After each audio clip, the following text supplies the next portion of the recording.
السلام علیکم ورحمۃ اللہ وبرکاتہ۔ الحمد للہ وکفیٰ وسلام علی عبادہ الذین اصطفیٰ والتقی والعفاف والغنی، اما بعد فقد قال اللہ تبارک وتعالی فی القرآن المجید والفرقان الحمید۔ فأعوذ باللہ من الشیطان الرجیم، بسم اللہ الرحمن الرحیم۔ ان الدین عند اللہ الاسلام، صدق اللہ مولانا العظیم۔ اللہم صل علی سیدنا و مولانا محمد وبارک وسلم کما تحب وترضى عدد ما تحب وترضى۔ محترم و مکرم ناظرین، حاضرین، سامعین، بھائیوں، بزرگوں اور دوستوں، معزز خواتین، ہماری ماں بہنوں، تصوف کے عنوان سے جو سلسلہ چل رہا ہے، اس میں آج کا موضوع ہے مسلمانی کی قیمت۔ دین اسلام ایک عالمگیر دین ہے، اس کی تعلیمات دنیا کے ہر فرد کے لیے قابل عمل ہیں۔ ان تعلیمات میں یہ حسن پایا جاتا ہے کہ اگر کوئی فرد ان پر عمل پیرا ہو تو وہ فرد کامیاب ہو جاتا ہے، اور اگر کوئی قوم ان تعلیمات کو حرز جان بنا لے تو وہ قوم دنیا کی بہترین اور کامیاب ترین قوم بن جاتی ہے۔ صحابہ کرام رضی اللہ عنہم اسی دین اسلام کو سینے سے لگا کر نکلے تھے۔ جدھر بھی ان کے قدم پڑتے تھے، کامیابی ان کے قدم چومتی تھی۔ یہ اسی آفاقی دین کی برکت ہی تھی کہ افریقہ کے جنگلوں میں رہنے والے درندے صحابہ کرام رضی اللہ عنہم کے لیے ان کے مشن کی تکمیل میں رکاوٹ نہ بن سکے۔ انہوں نے اس دین کی وجہ سے دنیا کی تقدیر کو بدل کر رکھ دیا۔ کہنے والے نے کہا، بات کیا تھی کہ نہ قیصر و کسریٰ دبے، چند وہ لوگ کہ اونٹوں کو چرانے والے، جن کو کافور پر ہوتا تھا نمک کا دھوکہ، بن گئے دنیا کی تقدیر بدلنے والے۔ بیرون ملک میں ایک مرتبہ عجیب تجربہ ہوا۔ وہاں پر بہت بڑے بڑے اسٹور بنے ہوئے ہیں۔ وہ اتنے بڑے ہیں کہ اندر جا کر دیکھیں تو پورا ایک محلہ آباد نظر آتا ہے۔ انسان چل چل کر تھک جاتا ہے مگر باہر نہیں نکل پاتا۔ وہاں ہزاروں لوگ خریدار ہوتے ہیں۔ دن رات لوگ گاڑیوں میں آ رہے ہوتے ہیں اور جا رہے ہوتے ہیں۔ ہمارے ایک دوست نے وہاں سے کوئی چیز خریدی۔ انہوں نے اس کا ڈبہ کھولا اور استعمال کیا۔ بعد میں ان کو پتہ چلا کہ فلاں چیز شاید اس سے زیادہ بہتر ہے، یا کسی نے کہہ دیا کہ یہ کوئی اچھی انویسٹمنٹ نہیں۔ انہوں نے کہا، کوئی بات نہیں، میں واپس کر دیتا ہوں۔ دین اسلام نے یہ تعلیم دی ہے کہ جب کوئی خریدار چیز خرید کر جائے اور واپس کرنے کے لیے آئے کہ یہ مجھے پسند نہیں، تو چیز دکاندار واپس لے لے، اس کے لیے جنت کی بشارت ہے۔ یہ تو ہم نے پڑھا تھا، لیکن یہ پتہ نہیں تھا کہ کفار نے کہاں کہاں دنیا کے فائدے کی خاطر اسلام کی تعلیمات کو اپنایا ہوا ہے۔ ہم بھی ان کے ساتھ چلے گئے۔ وہاں جا کر دیکھا تو ان کا ایک علیحدہ سیکشن بنا ہوا تھا جو باقاعدہ ریٹرن پالیسی کے تحت کام کر رہا تھا۔ انہوں نے چیزیں واپس کرنے کے قوانین بنائے ہوئے تھے۔ وہاں 10-12 آدمی چیزیں واپس کرنے کے لیے کھڑے تھے۔ اس سیکشن میں ان کا ایک آدمی بیٹھا تھا جو لوگوں سے چیزیں واپس لے کر ان کو پیسے دے رہا تھا۔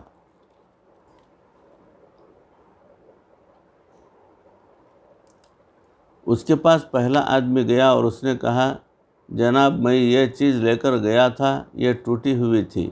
اس نے کہا اچھا، چنانچہ اس نے وہ چیز فوراً واپس رکھ لی اور اسے پیسے دے دیے۔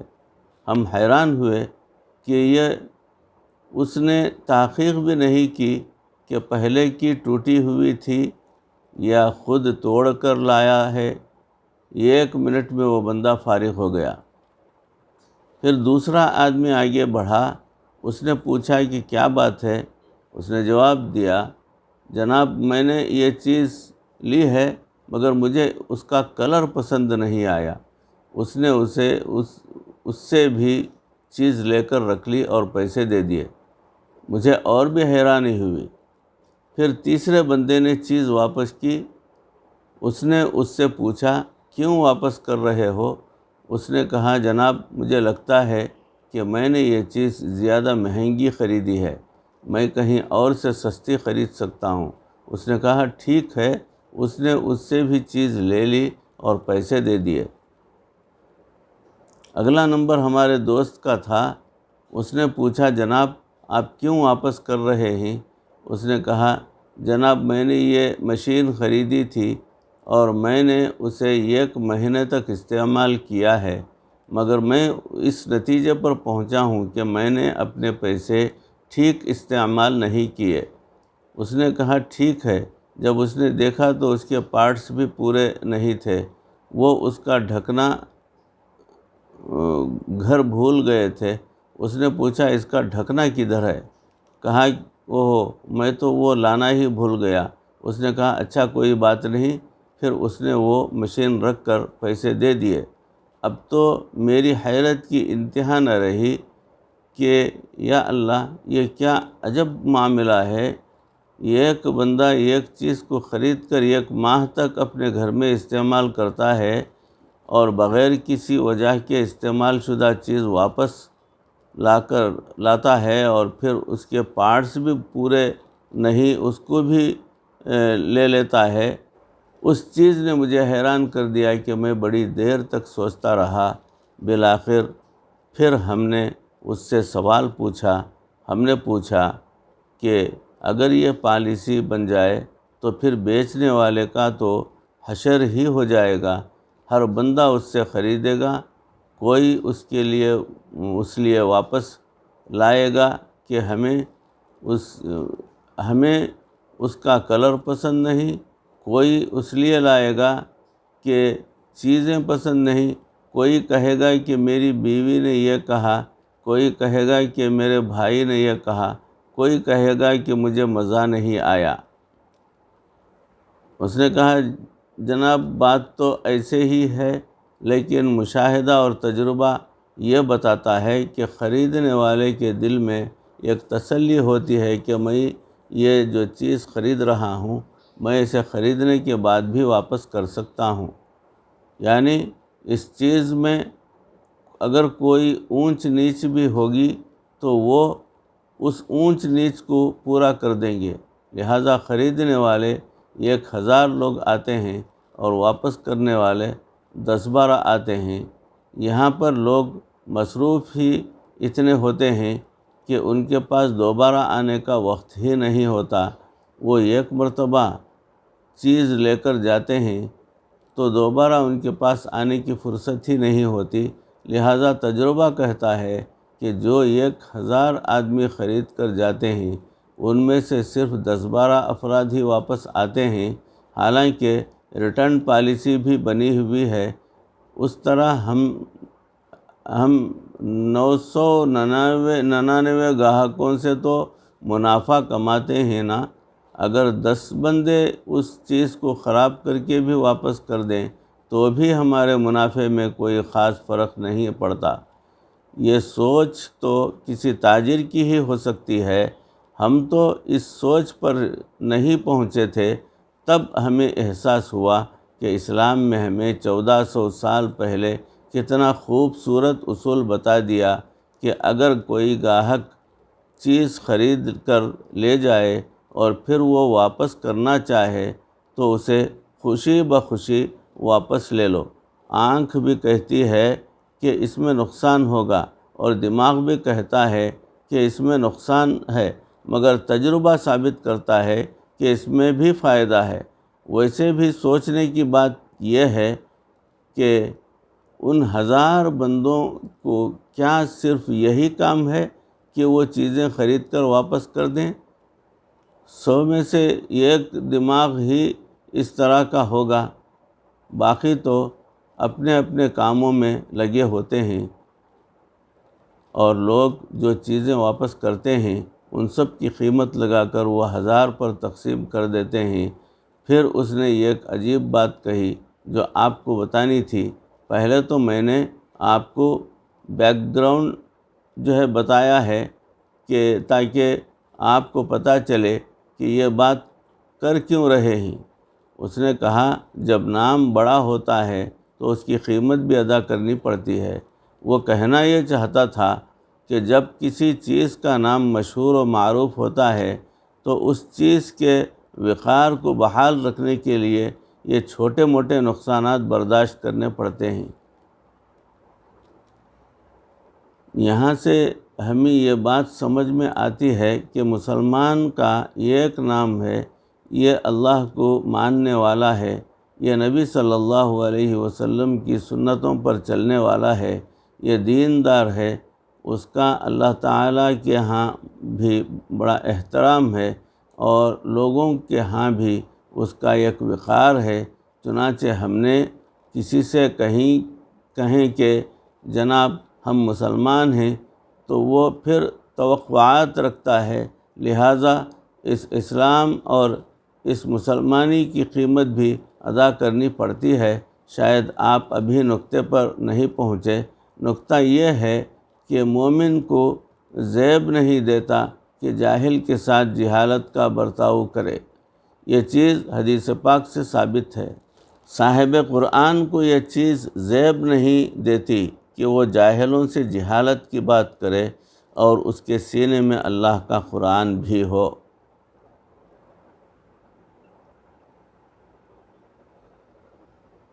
جناب سوچا کریں، اگر جاہل جہالت والا کام کر رہا ہے تو یہ اس کا اپنا فعل ہے۔ میں تو وہ کام کروں گا جو میرے شایان شان ہوگا۔ اس لیے مومن کو کیا کرنا چاہیے؟ جو مومن کے شایان شان ہو۔ اب یہ نہیں کہ جو اگلے نے کہا ہو اسی طرح کا جواب دیا جائے۔ اگر کوئی آ کر گالی بک دے تو کیا اس کا یہ مطلب ہے کہ ہم بھی اس طرح پر اتر کر ہی وہی کچھ کرنا شروع کر دیں؟ ہم تو یہ نہیں کہیں گے بھائی اگر وہ گالیاں دے کر چلا بھی جائے گا تو پھر بھی ہمیں اس وضع خطا کی قیمت چکانا ہوگی۔ آخر ہم نے سنت تو اختیار کی ہے، پھر اس نسبت کی لاج رکھنی ہماری ذمہ داری ہے۔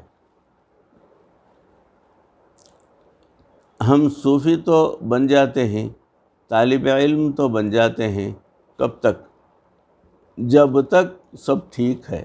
ذرا سا کسی سے جھگڑا ہو جائے تو تصوف بھی رخصت ہو جاتا ہے اور علم بھی چلا جاتا ہے، ہر چیز سے چھٹی ہو جاتی ہے۔ یہ بھی اسی جاہل کی طرح بن جاتا ہے۔ اس کی دینداری کس کام کی ہے؟ کیا دین نے ہمیں یہی سکھایا ہے؟ غور کریں کہ کتنے خاوند ایسے ہیں جو ذرا سی بات پر بیویوں کو ننگی گالیاں دیتے ہیں۔ کتنے لوگ ایسے ہیں کہ اگر ان کا گھر میں کسی دوسرے بھائی کے ساتھ تنازع ہوتا ہے تو غیبت بھی کرتے ہیں، الزام بھی لگاتے ہیں، حتیٰ کہ بہتان بھی لگانے سے پیچھے نہیں ہٹتے۔ کیا اس وقت ان کی نظر میں سب کچھ روا ہو جاتا ہے؟ کیا ان کی نظر میں سب کچھ روا ہو جاتا ہے؟ کیا یہی دینداری ہے؟ کہتے ہیں جناب میں تو اینٹ کا جواب پتھر سے دوں گا۔ یاد رکھیں کہ یہ مومن کا شیوا نہیں ہے۔ اسلام نے کہا ہے کہ اگر تم کسی سے بدلہ بھی لینا چاہتے ہو تو اتنا لو جتنا اس نے تم پر ظلم کیا، اس سے زیادہ نہیں۔ وَإِن تَعْفُوا، اور اگر اس کو بھی معاف کر دو گے تو تمہارے لیے زیادہ بہتر ہے۔ ہمیں تو یہ تعلیمات دی گئی ہیں۔ بچھو کے ساتھ خیر خواہی کے تعلق سے ایک تذکرہ سماعت فرمائے۔ کہتے ہیں کہ ایک بزرگ تھے، انہوں نے ایک بچھو کو ڈوبتے ہوئے دیکھا۔ بچھو پانی میں تیرتا نہیں۔ جب انہوں نے بچھو کو ڈوبتے ہوئے دیکھا تو جلدی میں انہوں نے اسے نکالنے کی کوشش کی۔ جیسے ہی انہوں نے اسے نکالنے کی کوشش کی، بچھو نے انہیں ڈنک مار دیا۔ وہ چیز ہی ایسی ہے کہ اگر کوئی اس کے ساتھ بھلا بھی کرنا چاہے تو وہ اسے بھی ڈنک مار دیتا ہے۔ جب انہیں ڈنک لگا تو پھر بھی وہ اسے بچانے کی فکر میں لگے رہے۔ ساتھ والے نے دیکھ کر کہا، جناب اس نے تو آپ کو ڈنک مارا ہے، پہلی مرتبہ تو جلدی میں آپ نے اپنا ہاتھ استعمال کر لیا تھا، مگر اب آپ اسے کسی چیز کے ذریعے نکال رہے ہیں کہ خود بھی ڈنک سے بچیں اور اسے بھی بچا دیں۔ آپ اس کے ساتھ اتنی خیر خواہی کیوں کر رہے ہیں؟ فرمایا، ہاں وہ برابر ہے، مگر وہ اپنی برائی نہیں چھوڑ رہا ہے۔ اللہ نے مجھے اچھائی دی ہے تو میں اپنی اچھائی کیوں چھوڑ دوں؟ یہ ہے دینداری، یہ ہیں اسلام کی تعلیمات۔ اسلام ہمیں یہ سکھاتا ہے کہ اگر کوئی بندہ تمہارے ساتھ برائی کا سلوک بھی کرے اور تم اس کے ساتھ بھلائی کا معاملہ کرو گے تو وہ تمہارا جگری یار بن جائے گا۔ ادفع باللتی ہی احسن فاذا الذی بینک وبینہ عداوۃ کأنہ ولی حمیم۔ دفعیہ اس بات سے کرو جو اچھی ہو، پھر تیری جس کے ساتھ دشمنی تھی ایسا ہوگا جیسے مخلص دوست ہوتا ہے۔ یہ سنہری اصول اگر خود ہمیں سوچنے پڑتے ہیں تو ہم تو کبھی سوچ ہی نہیں سکتے کہ یہ اللہ رب العزت کا ہم پر احسان ہے اور نبی صلی اللہ علیہ وسلم کی شفقت ہے کہ انہوں نے ہمیں یہ اصول سمجھا دیے، ورنہ ٹکریں مار کر بھی ہم وہ باتیں نہ سمجھ پاتے جو اللہ تعالیٰ کے محبوب صلی اللہ علیہ وسلم نے ہمیں ویسے ہی بتا دی ہیں۔ ہمارے اکابر نے دوسروں کے ساتھ ہمیشہ اچھائی کا معاملہ کیا۔ ایک مرتبہ امام شافعی رحمۃ اللہ علیہ بال کٹوانے کے لیے کسی حجام کے پاس گئے۔ ظاہر میں انہوں نے معمولی سا کرتا پہنا ہوا تھا۔ جب اس نے بال کاٹنے کے لیے حضرت رحمۃ اللہ علیہ کو بٹھانے کی تیاری کی تو اتنے میں ایک امیر آدمی آ گیا۔ حجام نے سوچا کہ یہ تو ایک فقیر آدمی ہے، مجھے اس سے کچھ نہیں ملے گا، چنانچہ اس نے پہلے امیر آدمی کو بٹھا دیا اور کہا کہ میں تو پہلے اس کے بال بناؤں گا۔ یہ سن کر امام شافعی رحمۃ اللہ علیہ نے فرمایا، ٹھیک ہے، آپ اسی کے بال پہلے بنا دیں۔ پھر حضرت رحمۃ اللہ علیہ نے اپنے خادم سے پوچھا، کیا تمہارے پاس اس وقت کچھ ہے؟ اس نے کہا، جی ہاں، میرے پاس آپ کے 300 دینار ہیں۔ فرمایا کہ یہ 300 دینار اس حجام کو ہدیہ دے دو۔ حالانکہ اس وقت بال بنوانے پر 1 دینار بھی خرچ نہیں ہوتا تھا۔ 300 دینار اسے دے دیے اور فرمایا کہ میں اب اس سے کٹواتا بھی نہیں۔ پھر واپس آ گئے۔ پھر واپس آتے ہوئے انہوں نے ایک شعر پڑھا جس کا مفہوم یہ ہے، میرے اوپر ایسے کپڑے ہیں کہ اگر ان تمام کپڑوں کو پیسوں کے بدلے میں بیچا جائے تو 1 درہم بھی ان کپڑوں کی قیمت سے زیادہ ہو جائے گا، مگر ان کپڑوں میں ایک ایسی جان ہے کہ اگر اس کے ایک جز کا کل مخلوق کی جانوروں سے مقابلہ کیا جائے تو وہ جان بھاری ثابت ہو۔ اپنے معاملات میں ہمیشہ اس بات کا خیال رکھیں کہ ہم اسلامی تعلیمات کے مطابق عمل کریں۔ اگر اس میں نقصان بھی اٹھانا پڑتا ہے تو نبی صلی اللہ علیہ وسلم نے ارشاد فرمایا، میں اس شخص کو جنت میں گھر دلانے کا ضامن ہوں جو جھگڑا کرنا ترک کر دے، اگرچہ وہ حق پہ ہی کیوں نہ ہو۔ تو دیکھیں کہ نبی صلی اللہ علیہ وسلم نے اسلامی معاشرے میں کتنا امن پیدا کر دیا۔ اگر ہم نے اسی ذری نصول کو اپنا لیں تو دنیا میں امن ہو جائے۔ ہم تو ناحق بات پر بھی دوسروں کے ساتھ جھگڑا بڑھا رہے ہوتے ہیں، خود غلط ہوتے ہیں اور دوسروں کے ساتھ جھگڑا بھی بڑھا رہے ہوتے ہیں۔ ہمارا کیا حال ہوگا؟ ہم اللہ اور اس کے محبوب صلی اللہ علیہ وسلم کے سامنے قیامت کے دن کیا منہ دکھائیں گے؟ جناب، اگر ہم نے چہرے پر سنت سجا لی، اگر ہم نے سر پر سنت کا تاج رکھ لیا، اگر ہم نے محبوب صلی اللہ علیہ وسلم والی پوشاک پہن لی، تو یاد رکھیں کہ اس کی قیمت بھی چکانا پڑے گا۔ کوئی کچھ بات کرے گا اور کوئی کچھ دنیا دار تو باتیں کرتے ہی رہتے ہیں، وہ دینداروں سے کہاں خوش ہوتے ہیں، وہ تو انہیں دیکھ کر آوازیں کستے ہیں۔ تو یہ ہم بھی ان کے سامنے دنیا دار ہی بن جائیں گے؟ نہیں، ہم وہ کریں گے جس کا ہم محبوب صلی اللہ علیہ وسلم نے حکم دیا ہے۔ بڑے فائدے کی خاطر چھوٹے نقصانات برداشت کرنے پڑتے ہیں۔ اسی بات کو کافر نے تو سمجھ لیا، مگر افسوس کہ ہم مسلمانوں کو یہ بات سمجھ میں نہیں آئی۔ ایک سبق آموز واقعہ سماعت فرمائیں کہ امام بخاری رحمۃ اللہ علیہ کا مشہور واقعہ ہے۔ ایک مرتبہ کشتی میں سفر کر رہے تھے۔ اس وقت ان کے پاس 6000 دینار تھے۔ راستے میں ایک بندے نے ان کے ساتھ بات چیت کرنا شروع کر دی۔ باتوں باتوں میں انہوں نے تذکرہ کر دیا کہ میرے پاس اتنی رقم ہے۔ بس ایسے ہی برسبیل تذکرہ کے بات کر دی۔